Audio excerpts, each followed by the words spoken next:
Oi, gente, boa noite. Boa noite a todos vocês de casa. Bom te ter de volta aqui, 100%, mais ou menos. Mais ou menos, uns 85 ainda, viu? Espero que não dê crise de tosse aqui durante o programa, Já viu? começou 5 segundos atrás, enquanto rodava a vinheta. Vamos esperar pra não ser no ar, né? É isso aí, mas bom, mais um artefato ao vivo no ar. Pois é, o jornalismo é uma das principais ferramentas de informação e de formação de opinião na sociedade moderna, só que com a convergência entre as mídias e também com o aumento da participação da internet na vida das pessoas, até o jornalismo tem precisado se adaptar às novas formas de produção de conteúdo. É isso mesmo, e é neste contexto que surgem os conceitos de interatividade e de transmídia. Será que além do produto jornalístico, o trabalho dos jornalistas na busca diária por notícias, nas pesquisas e na apuração, também tem sido influenciados pelas novas tecnologias? Pois é, por isso quem vem ao Artefato hoje para falar sobre as novas maneiras de se fazer jornalismo é o professor e pesquisador Denis Renaud. E além da entrevista, a gente também te convida para ver a nossa reportagem especial, a agenda com os principais eventos da semana e a nossa rodada de dicas culturais. Vamos lá então, Ju? Vamos começar. Bom, vamos lá então que o Denis já está aqui aguardando a gente para a gente começar esse bate-papo sobre jornalismo. O Denis, ele é pós-doutor em jornalismo transmídia, também é jornalista, documentarista, é uma lista enorme, né, Denis? Eu faço bastante coisa. Obrigado pela sua presença aqui com a gente hoje. Obrigado a vocês pelo convite. Bem-vindo, é um prazer, Denis. Bom, e como você aí de casa sabe, né, a gente sempre conta com a participação de quem está nos assistindo. Então, se você tiver alguma pergunta ou comentário, é só nos enviar pelas redes sociais da TV Unesp. O nosso endereço no Facebook é facebook.com/TV Unesp e você consegue nos achar no Twitter também, através do perfil @TV Unesp. É só comentar usando a hashtag Artefato.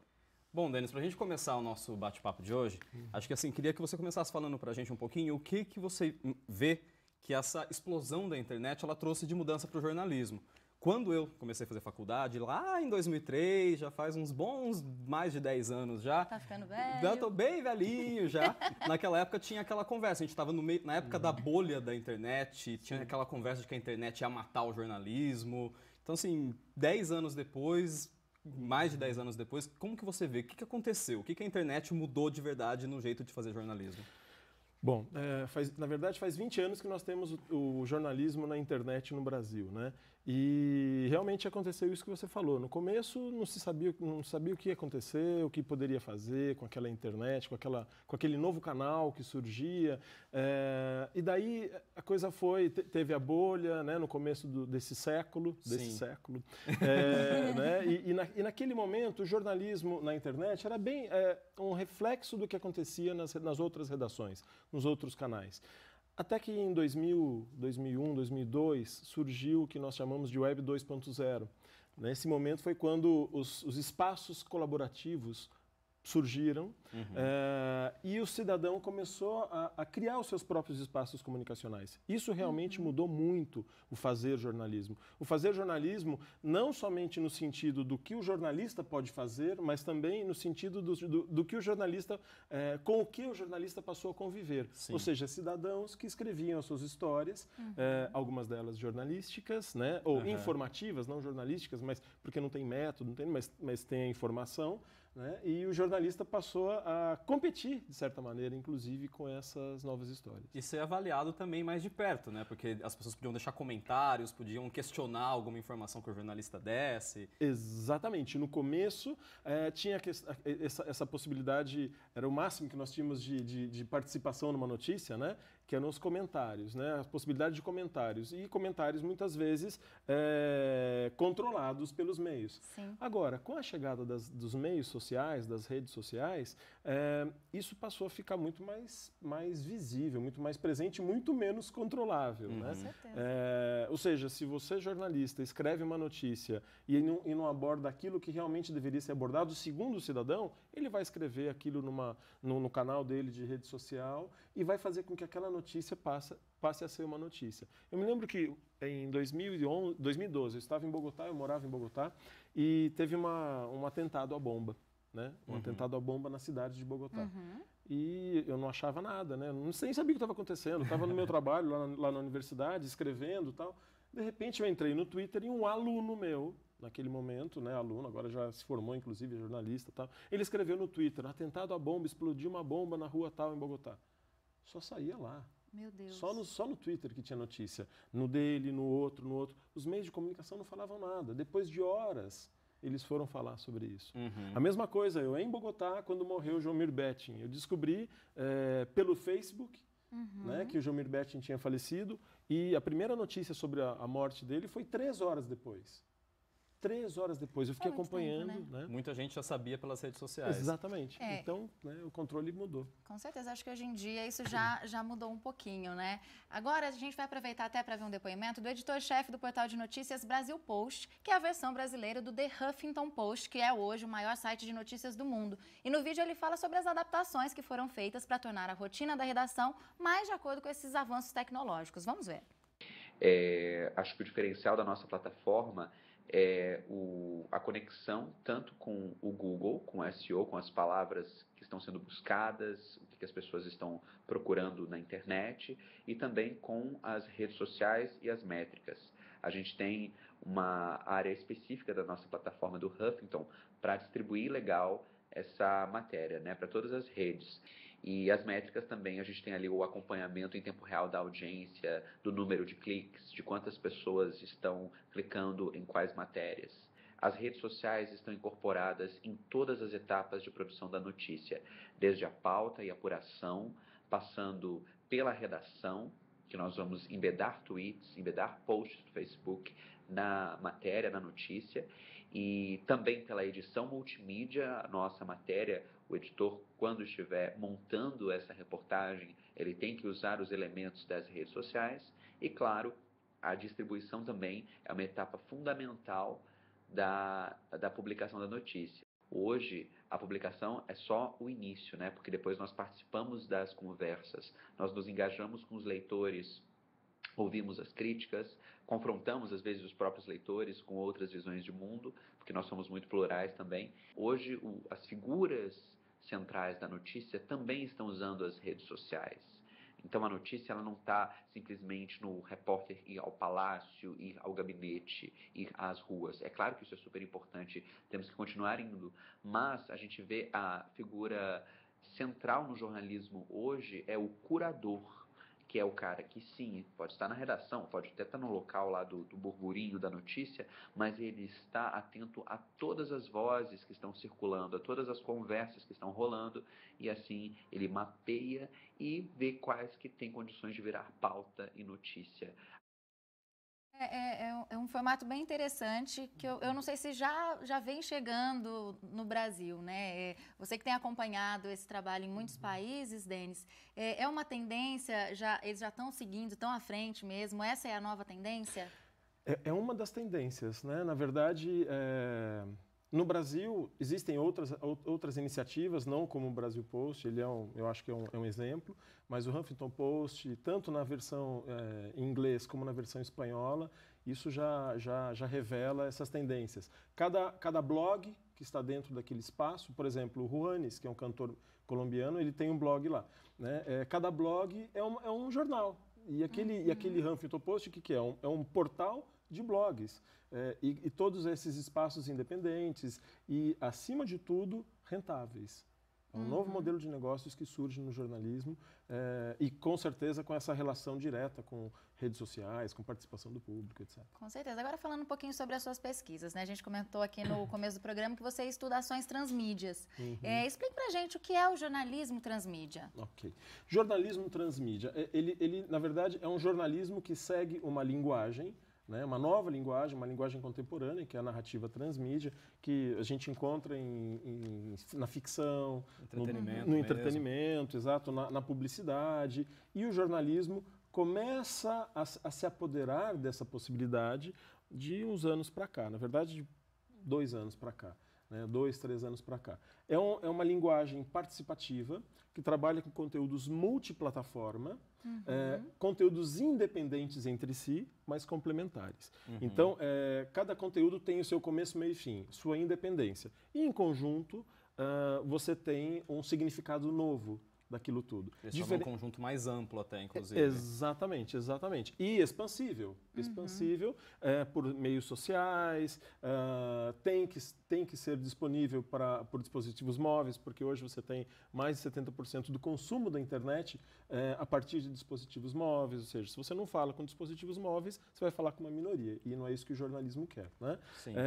Trabalha com conceitos de gamificação, né, conceitos de entretenimento, inclusive. O jornalismo, de certa maneira, tem uma dose pequena, mas uma dose de entretenimento. Né?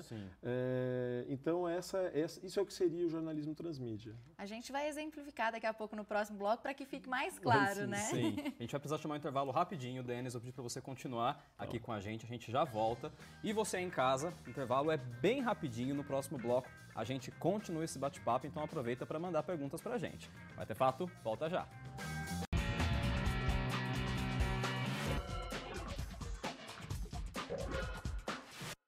O Artefato está de volta e hoje o bate-papo é sobre jornalismo transmídia e a gente está aqui com o Denis, a influência, é claro, também na internet, aí no jornalismo de hoje. Nosso entrevistado é o pesquisador Denis Renaud. O papo tá bom aqui, a gente está conhecendo um pouco mais sobre essas novidades no jornalismo. Sim, Denis, no bloco anterior a gente encerrou com você falando pra gente um pouquinho do que era esse jornalismo transmídia. Acho que assim, talvez se não ficou muito claro para quem está vendo a gente, quem não tem tanta familiaridade com esses termos, queria que a gente usar um exemplo prático de um projeto que você trabalhou, que é o Galego Português. Então, eu queria que você contasse pra gente um pouquinho desse projeto, dizendo como que ele foi construído transmídia, quais são os elementos transmídia que tem dentro dele. Ok. Então, o Galego Português, ele é um documentário, né? Foi feito um documentário a partir de dispositivos móveis, totalmente a partir de dispositivos móveis, edição, gravação, fotos, tratamento de fotos, os textos, produção de texto, tudo, totalmente por dispositivos móveis. E eu trabalhei com uma plataforma única, uma interface única, com os conteúdos distribuídos ali. Você pode assistir o documentário em vídeo separadamente, ele tem significado, começo, meio e fim. Sim. Você tem fotos dos lugares, né, de Portugal e da Galícia. Eu construo ali uma história, uma relação entre a Galícia e Portugal em si, né, a questão cultural, idiomática, etc. Sim. E áudio, texto... Tem mapas também, tem mapas, né? Do que é hoje, né, Portugal, e do que é a Galícia, e do que antes era o grande reino da Galícia. Tudo isso com conteúdos independentes, mas relacionados entre si. Você pode navegar naquele espaço todo, mas você também pode consumir cada conteúdo separadamente também. Inclusive só um. Você pode só um deles. Se você quer só assistir o filme, você assiste só o filme. Se você quer só ver as fotos, você vai ver as fotos e assim por diante. Legal. Agora, esse é um exemplo que vocês fizeram na universidade, né, com o intuito de pesquisa, de estudo, né, mais independente. Agora, os veículos hoje comerciais já estão utilizando também essas ferramentas? Estão. Não são muitos, mas alguns já estão despontando. Por exemplo, no Brasil, eu acho que um grande utilizador, experimentador desse conteúdo, dessa linguagem, é o UOL, a partir da Folha, né, da Folha Online, que tem produzido várias coisas. Por exemplo, uma reportagem sobre a usina do Belo Monte, né, que trabalhou com esse conteúdo multiplataforma, e além desse conteúdo multiplataforma, eles experimentaram uma gamificação, um videogame que, na verdade, oferece um infográfico animado, a partir de uma experiência gamificada. Sim. Legal, a gente até está vendo algumas imagens desse trabalho. Exatamente. Tem fotos, vídeos, gráficos, imagens em movimento, é muito interessante. Cada vez mais, no caso a Folha, principalmente, é um veículo que eu acompanho, eles acabam fragmentando o conteúdo em várias plataformas, né? A gente cada vez mais percebe isso. Exatamente. E tem outros, né?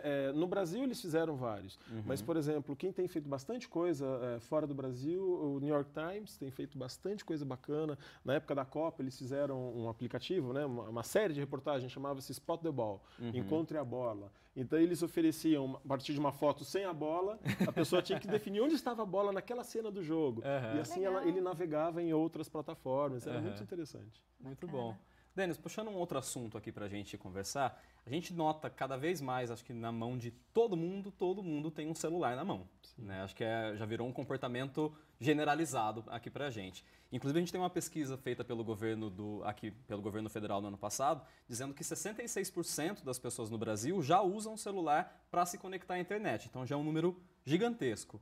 O que essa mudança de hábito ou esse novo hábito ele pode trazer para o jornalismo? As pessoas elas podem começar a participar mais do processo jornalístico? Totalmente. Na verdade, quando você tem um smartphone conectado em suas mãos, você pode ser um canalizador de notícias. Você pode produzir informações, como eu falei do meu aluno, né, lá em Bogotá, escrevendo no Twitter pelo seu telefone celular. Você pode registrar fatos, como já aconteceu aqui em Bauru, um aluno meu pegando um ônibus, estava ali na Nações, estava alagado, ele foi lá, vou fazer um documentário sobre isso. E fez uma reportagenzinha, né?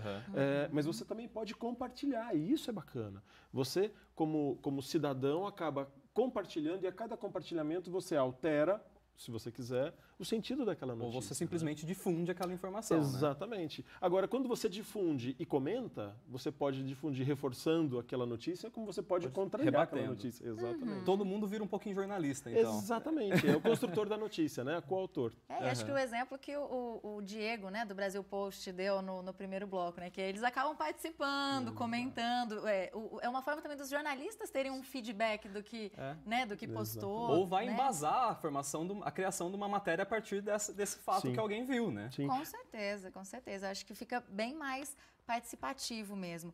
Agora, uma visão de hoje também, Denis, os veículos de comunicação, eles concorrem o tempo inteiro com a internet, né? Agora, a gente está falando de tantas novidades aí, entrando nessa nova rotina do jornalismo.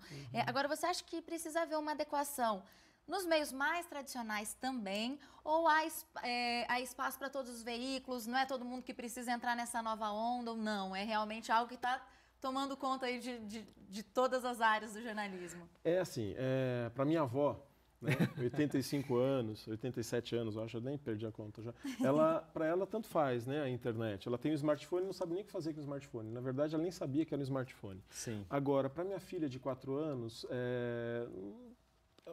as velhas mídias, velhas plataformas já não funcionam mais. Não interessa. Né? Então, o que eu acho que tem que ser feito? Não só uma adequação, mas uma convergência mesmo, espacial, uma convergência de linguagens, para que todos esses meios sobrevivam. Sim. Vou dar um exemplo. Né? Eu dou aula lá na Unesp de telejornalismo. Eu tenho falado para os meus colegas, a minha disciplina tem que mudar de nome, tem que ser jornalismo audiovisual. Porque se vai estar na televisão, naquela televisão na parede, em outro lugar. No YouTube, no celular, do Facebook. Né? No celular, 3G, 4G, etc. Então, o que TV tem que ser... digital. Exatamente. A televisão não vai morrer, o jornal impresso não vai morrer. O que eles vão é ganhar novos espaços. Sim. Né? Sim, a gente até está vendo aí algumas imagens que hoje, até os veículos tradicionais, pelo menos, tem o Facebook, a página no Facebook, né? A Folha, Globo, Estadão. De alguma forma, as pessoas já estão tentando, os veículos já estão tentando se organizar, né? E é fundamental, né? E isso muda, inclusive, a forma de fazer jornalismo, a relação com a fonte, com a informação, isso muda. Né? Em 2012, teve um caso nos Estados Unidos que as pessoas fizeram reportagens a partir do Twitter. Ou seja, o meu Twitter, @DenisRenó, segundo @DenisRenó, tal coisa. Então, isso é uma nova relação, uma nova maneira de fazer. Sim. Denis, o papo tá ótimo, mas a gente já está estourando o nosso tempo, infelizmente. A gente já tinha muita coisa para conversar sobre o jornalismo transmídia, sobre essas novas revoluções do jornalismo. Só que então a gente vai continuar isso numa próxima oportunidade, tudo bem? Ótimo, tá ótimo. Vou pedir para você continuar aqui, a gente vai chamar o intervalo agora. No próximo bloco a gente quer saber o que você trouxe de dica cultural pra gente. Tá bom. Bom, então agora a gente vai para um rápido intervalo e daqui a pouco tem mais artefato para você com a agenda da semana e também as nossas dicas culturais. Até já!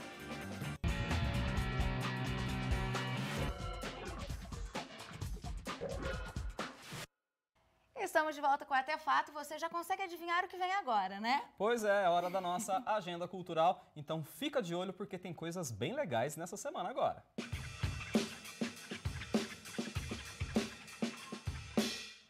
Começamos a falar sobre música e como toda quarta-feira, hoje tem show no Sesc. Quem se apresenta é o grupo paulistano Meia Dúzia de 3 ou 4. E eles tocam músicas do trabalho mais recente deles, o álbum Tem Muito Disso Que Você Tá Falando. Esse álbum é produzido pelo André Abujanra. O som deles é uma mistura de tropicalismo, vanguarda paulistana, MPB, em canções cheias de bom humor. Então é um trabalho que transforma situações cotidianas em música, usando várias brincadeiras e ironias. E a gente vai ver agora um trecho aí do clipe da música Verbo Expediente. Roda aí. Eu mando, tu obedeces. Ele explora, nós reclamamos. A voz cala, eles choram mais. O que importa na vida é mandar. O que importa na vida. Tem umas músicas mais devagar, umas mais animadinhas, mas assim, vendo bastante o trabalho deles, dá pra perceber a influência do André Abujanra, que tem uma coisa de crítica, de humor, assim, é bem interessante o trabalho. É um show né? bacana, até deve ser de assistir, porque ele deve ter bastante, uma montanha russa de sons, assim, É, né? eu Bastante altos e baixos. Acredito que sim. E uma dica também é conferir os vídeos deles na internet, são sempre muito divertidos. Bom, então pra quem quer dar aí uma animada nessa noite de quarta-feira, é uma ótima oportunidade. O show começa às 9 da noite no Sesc e a entrada, como na maioria das atividades que acontecem por lá, é de graça. Pois é, também no Sesc está rolando o ciclo de cinema Os Clássicos de Martin Scorsese, e são vários filmes desse mestre da sétima arte, que é considerado por muita gente como um dos maiores diretores de todos os tempos. Tem exibição programada para vários dias e também para vários horários. A gente vai começar a ver agora aqui algumas imagens que são do filme As Gangues de Nova York, que é de 2002. Ele se passa em 1840 e conta a história do jovem Amsterdã, que é interpretado pelo Leonardo DiCaprio, e que ele quer se vingar do assassino do pai. Só que no meio dessa missão ele vai acabar se tornando amigo e também homem de confiança do assassino, e aí a gente já sabe, né? Os planos começam a sair totalmente dos trilhos. O filme As Gangues de Nova York vai ser exibido no Sesc agora nesse sábado, dia 18, a partir das 4 horas da tarde, e a entrada, mais uma vez, é gratuita. E o Leonardo DiCaprio tá novinho nesse filme, né? É, mais ou menos, né? Para você em casa conferir a programação completa, é só entrar no site do Sesc, que é o www.sescsp.org.br/Bauru, que lá tem tudo detalhadinho. São 5 filmes ainda em cartaz até o comecinho agora de maio. Bom, agora uma atração para os fãs de rock.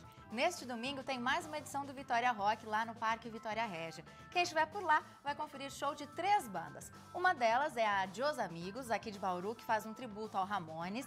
Outra banda que vai se apresentar também aqui da cidade é a Under Red Sky, que faz um tributo da banda Alice in Chains. E também, além dessa dobradinha aí nostálgica, né, de clássicos do rock internacional, também vai rolar uma homenagem ao Rock Brazuca, claro, não podia faltar, né? A banda curitibana Rock Brasilis vem tocar grandes sucessos do rock nacional, ou seja, promete ser um fim de tarde bem gostoso, bem animado, a céu aberto e melhor que é de graça, né? Então, o Vitória Rock é neste domingo, dia 19, e os shows começam a partir das 5 da tarde. E antes da gente encerrar a nossa agenda de hoje, a gente lembra para você aí de casa que terça-feira que vem é feriado. Eba! Mas eu vou trabalhar. Eu não! Bom, a gente tem certeza que você já deve estar programando essa folguinha, né?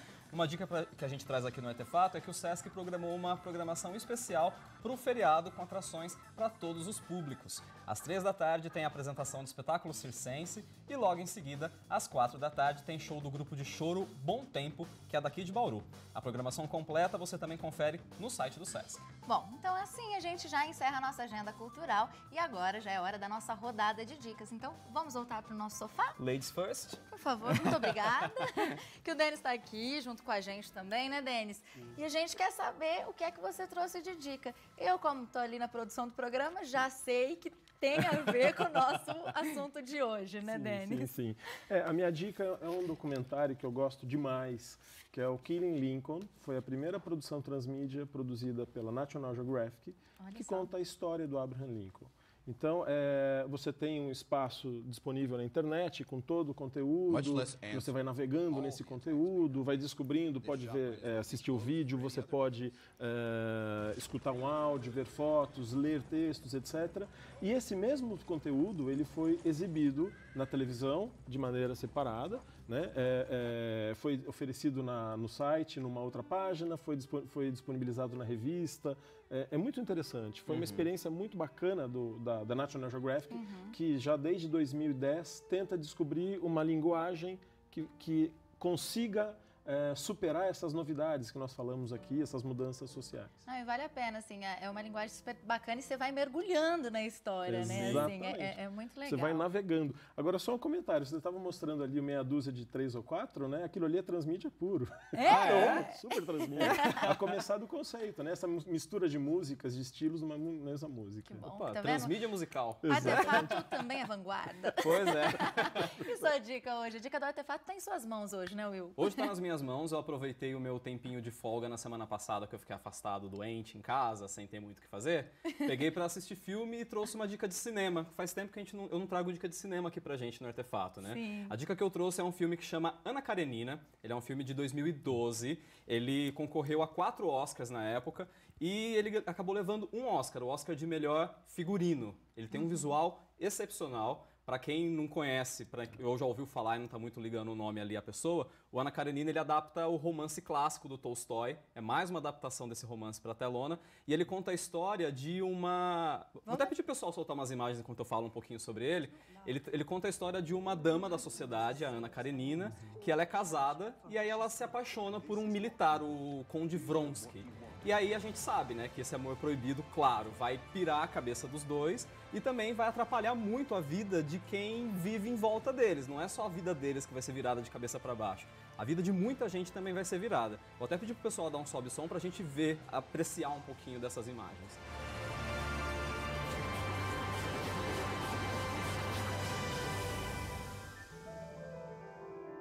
I love you. Why? Can't ask why about love. Bom, pra mim, o que eu acho muito bacana desse filme, que eu acho que vale a pena a gente ver. O diretor do filme, o Joe Wright, ele gravou esse filme inteirinho dentro de um teatro.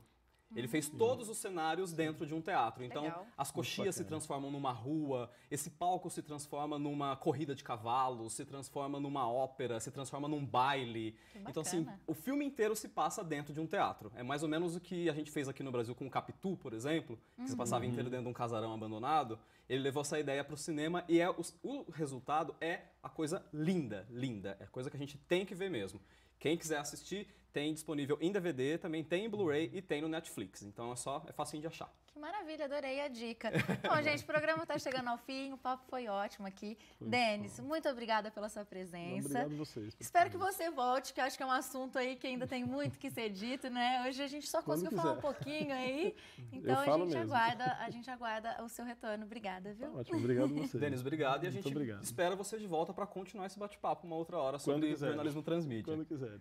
Bom, e na semana que vem, é claro, né, a gente volta com mais Artefato ao vivo. A gente conta com a sua presença mais uma vez, com a sua companhia. Então, até semana que vem, gente. Tchau, tchau. Tchau, gente! Cana de cana, pastel de feira de palmito.